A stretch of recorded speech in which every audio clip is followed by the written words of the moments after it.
Hello everyone, welcome back to our channel. In today's tutorial, I'll be showing how to change password on Facebook. Firstly, you need to open your Facebook app.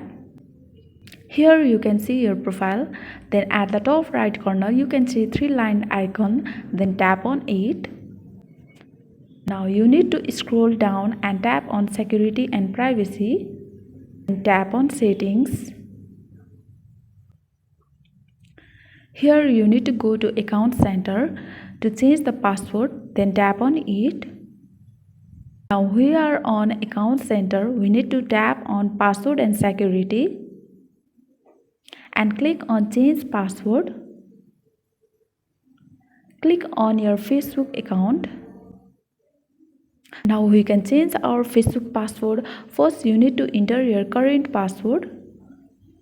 Let us now create a new password. Also you need to retype new password. Once all are done, you can now click on change password. For now, I will not be changing my password. You can now click on select all buttons and click on logout to log out this Facebook account from all devices. Now successfully your Facebook password has been changed. Make sure to subscribe and hit the notification bell of this channel so that you never miss an upcoming videos. Thank you.